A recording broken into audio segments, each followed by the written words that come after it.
بسم اللہ الرحمن الرحیم۔ محترمین و مکرمین احباب شورا، وفقنا اللہ و ایاکم لما یحبہ و یرضاہ۔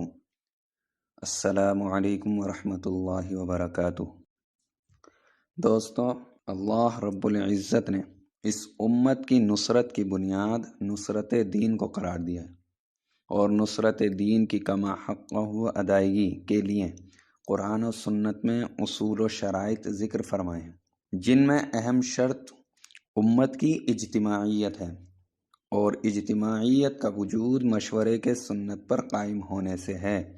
اسی لیے حضور اکرم صلی اللہ علیہ وسلم کو مشورے کا حکم دیا گیا، جبکہ آپ صلی اللہ علیہ وسلم وحی کی وجہ سے مشورے سے بے نیاز تھے۔ مشورے کی برکات اور خارج میں اس کے اثرات کے ترتب کے لیے مشورے کو سنت پر لانا ہر امتی کی ذمہ داری ہے۔ مشورے اور نماز کے انتہائی تقارب کی وجہ سے قرآن نے دونوں کو یکجا ذکر فرما کر اشارہ فرمایا ہے کہ مشورے کی صحیح شکل کا وجود ہی مشورے کے سنت صلاۃ پر قائم ہونے پر موقوف ہے۔ جب مشورہ کرنے والے مخلصین مشورے کے لیے بیٹھتے ہیں تو اللہ رب العزت ان کے اٹھنے سے پہلے ان کو رشد پر مجتمع فرما دیتے ہیں۔ اس لیے صحابہ کرام بلکہ پورے دور خلافت میں تمام کارکنان مشورے کے فیصلوں پر خلاف ظاہر اور خلاف عقل جمنے والے تھے، جس کی وجہ سے وہ حضرات مشورے کی برکات کا مشاہدہ کر رہے تھے۔ بعض علماء کے نزدیک فَإِذَا عَزَّمْتَ فَتَوَكَّلْ عَلَى اللَّهِ میں عزمت متکلم کا صیغہ ہے، یعنی اللہ رب العزت نے امر کے فیصلے کو اپنی طرف منسوب کیا ہے، گویا وہی اللہ کا امر ہے، جس کی خیر اگرچہ نظروں سے پوشیدہ ہے مگر عن قریب و ظاہر اور مشاہد ہو کر رہے گی، جیسا کہ صلح حدیبیہ میں ہوا۔ اس لیے اجتماعیت کے لیے ضروری ہے کہ امور مشورہ کو قابو میں لانے کے لیے خود بھی اس پر جمع جائے اور ساتھیوں کو بھی اس پر جمنے کی ترغیب دی جائے۔ اللہ رب العزت آپ حضرات کے جذبوں اور ارادوں کو قبول فرمائے، اس لیے آپ حضرات بیرون ممالک کے لیے 3 مرتبہ 4 ماہ لگائے ہوئے احباب ہی کی تشکیل فرمائیں۔ کسی بھی تقاضے پر ملکوں میں بھیجے جانے والے عملے کو مدینہ منورہ میں بلا کر رکھا جاتا تھا۔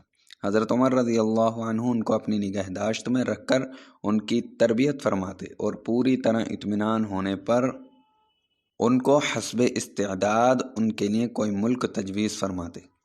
شرائط کسی امر کو چھوڑنے یا مشکل بنانے کے لیے نہیں ہوا کرتی، بلکہ شرائط اس امر کی پختگی اور تکمیل کے لیے ہوتی ہے۔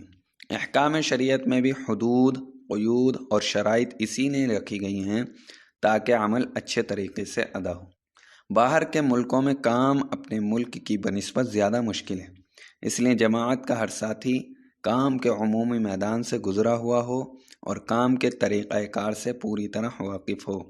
اس کے لیے ضروری ہے کہ مرد حضرات 3 مرتبہ 4 ماہ اور خواتین 2 مرتبہ چلہ اپنے ملک میں لگانے کے بعد ہی بیرون کا ارادہ فرمائیں۔ آپ اگر سیرت میں غور کریں گے تو معلوم ہوگا کہ حضور اکرم صلی اللہ علیہ وسلم اور آپ کے بعد خلفائے راشدین رضی اللہ عنہم پر پرانوں اور قدیم الاسلام صحابہ کرام ہی کو ملکوں میں بھیجنے کا اہتمام فرماتے تھے۔